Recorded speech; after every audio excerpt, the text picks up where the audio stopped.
Bay kita mo tong bago ni viral karon nga gipang share sa reels. Huh, naputol ka dito akong ginawa. Hot kay ang dugan. Nakapanghinuktok. Kaya nagvideo ang gwardya sa last minute sa iyang life. Nag-suicide siya, nagpusil siya sa iyang ulo. Kita yun kayo sa video, viral karon. So reaksyonin ako, paibawling na nako sa tanang mga laki, ilabi na katong mga amahan. Dili gyud din taon lalim ang mahimong amahan. Grabe ka ito sa pinagdaanan. Problema ka to siya kay bata ka ba tungod sa kalisod sa iyang kinabuhi. Gwardya siya, nasa dagang mga anak, nag-away pa gyud sila sa iyang asawa. Basin naapod siya ay problema sa trabaho, problema sa mga unsa pa na diha, bahin og pamilya, bahin og future sa iyang mga anak. Labi na wata kabaw pod sa istorya kay wa pa may feedback sa balita kung unsa junungdan nga naghikog tong gwardyaha nga nagpusil gyud sa iyang ulo. So ako lay kasulti bahin aning gwardya nga nagpusil sa iyang ulo, nag-suicide. Guys, dili gyud lalim ang depresyon, dili gyud lalim ang maagian sa usa ka ginikanan, mababay man malalaki, labi na padre de pamilya. Kay ang padre de pamilya mao gina sila'y naghago kada adlaw sa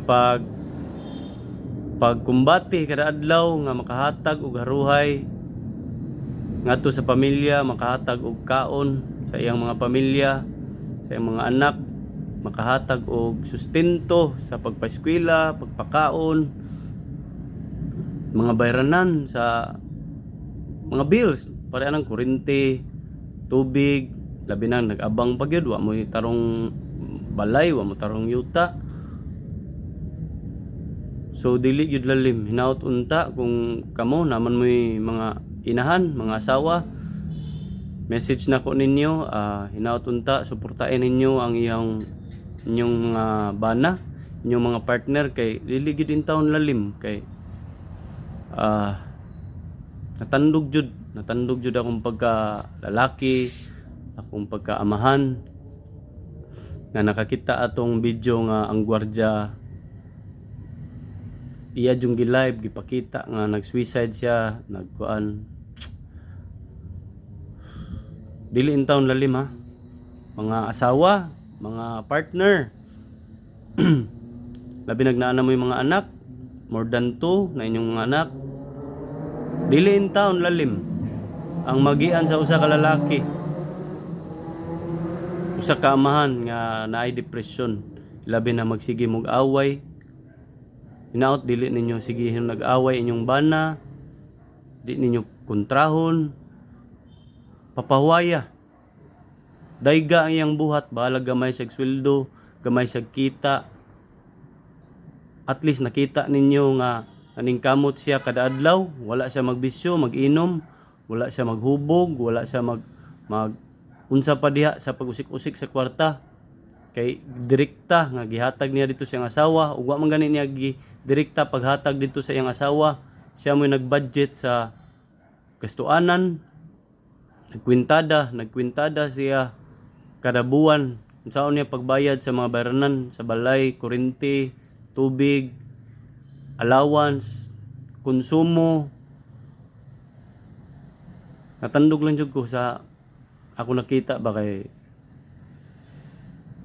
grabe. Wa na gyud siya gidesisyon na gyud niya iyang kuan, iyang kinabuhi sa pakamatay.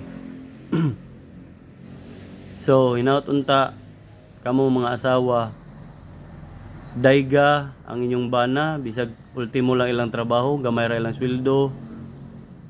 Kay dili gyud din taon lalim ang manarbaho kada adlaw alas 8 sa buntag hantod alas 5 sa hapon. Labi na tong gwardya, wata kabaw. Gabi magtrabaho alas 6 sa gabi hantod alas 6 sa buntag. Dili taon lalim mamuwaw ang usa ka gwardya. Lisod din taon kay pagtrabaho. Trabaho ka nga ikaw rang usa diha gwardya ka, unsa nimo pagtarong diha katog pahuway diha. Na gaduty man ka. So sakit jud ang dugan. Naot makabot ni dito sa mga bana, mga padre di pamilya, makabot ning video para ninyo.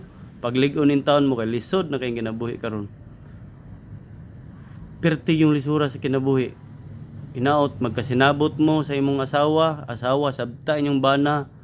Hinaot iguli sa balay inyong sugaton, lipaya, gaksa, dayga ang iyang buhat kada adlaw. Nya tagay siya og kuan ba? Strength ba imo siyang bisag imo lang ingnon nga pasalamatan nimo nga imo ingnon bisag mingon ka sa imong bana nga papa salamat kay ha kay kung dili tungod nimo wala gyud tay kaunon imong mga anak, walay kaunon, wala mi kaunon imong pamilya. Salamat kayo sa imong pagkugi. At least maulian siya kay kabalo siya ang daig sa usa ka asawa ug ang pagpakita sa mga anak nga nagugma sila silang amahan ug nagtarong sila silang kinabuhi. Makahatag na og kusog sa usa ka amahan sa pagpalayo sa pag suicidal or unsa pa na diha mga bisyo ba ka ayon ana. So mao na to kay taas-taas ng video. Rest in peace sa gwardya nga nag-suicide.